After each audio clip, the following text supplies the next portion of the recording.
전자문서를 통해서 전자적으로 인터넷 등기를 할 사람이 회원가입, 즉 사용자 등록을 해야 되겠죠? 그렇습니다. 당사자 셀프 등기는 당사자가 직접 출석을 해야 돼요. 여기서 당사자는 매도인과 매수인을 말합니다. 매도인과 매수인을요. 하지만 자격사 대리인에 의한 등기는 자격사 본인이 직접 출석을 해요. 왜요? 자격사, 이 법무사, 이 법무사가 당사자를 대리해서 대법원 인터넷 등기소를 통해서 전자 신청을 하게 되는 것이죠. 전자적으로 부동산 등기를 하게 되는 것이죠. 그래서 여러분, 자격사 대리인에 의한 등기는 당사자가 사용자 등록을 하는 것이 아니다. 그럼 누가요? 법무사가. 자, 그리고 사용자 등록을 할 때는 진정성을 확인하기 위해서 인감증명서가 필요합니다. 이때도 여러분, 이 자격사가 사용자 등록을 하기 때문에 자격사의 인감증명서가 필요해요. 자, 신청서가 이렇게 되어 있습니다. 이게 뭡니까? 사용자 등록 신청서입니다. 여러분, 등기소 가시면은 이런 양식이 있어요. 이땐 자격사 정보.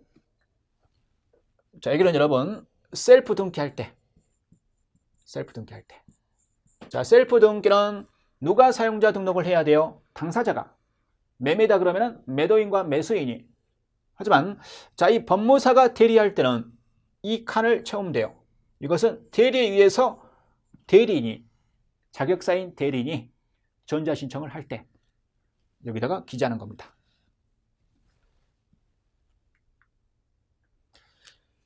자, 사용자 등록 신청을 했어요. 사용자 등록은 누가 하는가? 전자신청을 할 자. 따라서 여러분, 셀프 등기는 누가 해요? 갑과 을이, 당사자가. 그리고 이 자격사 대리인에 의한 등기는 이 대리인 A가 사용자 등록을 하게 됩니다. 어디에 하는가? 아무 등기소나 가면 돼요. 그리고 반드시 출석을 해야 돼요. 왜냐하면 여러분, 전자신청은 직접 등기소에 가는 것이 아니죠. 직접 등기소에 가지 않기 때문에 비대면주이기 때문에 이런 허위 등기가 이루어질 가능성이 있습니다.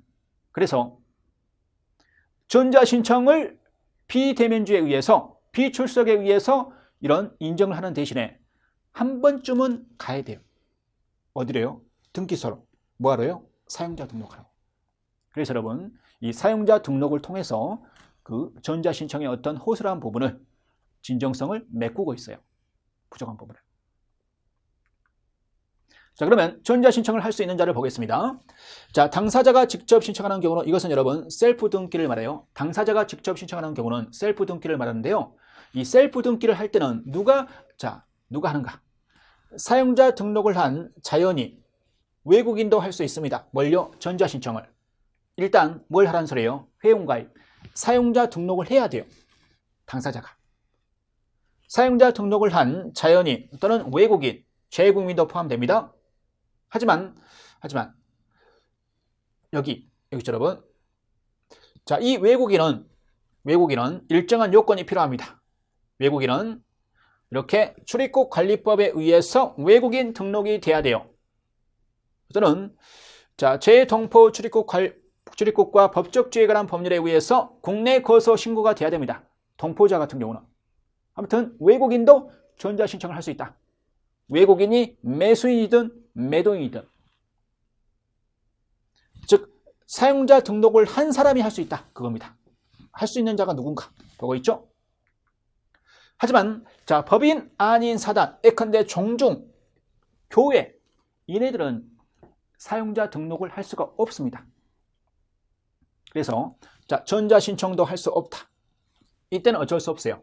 방문 신청을 해야 돼요. 방문 신청을.